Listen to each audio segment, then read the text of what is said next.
आजकल लोग बहुत बहुत टेंशन में हैं। जादू, जिन्नात, शुगर, हार्ट की बीमारी, खुदकुशी का ख्याल आना, जी न लगना, बस भाग जाऊं, क्या करूं।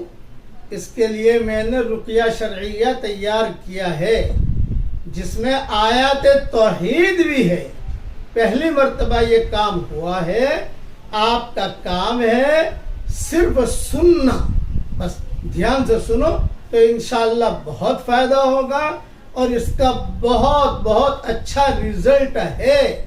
अरबों में बहुत मकबूल है अल्हम्दुलिल्लाह, घर घर में सुनते हैं।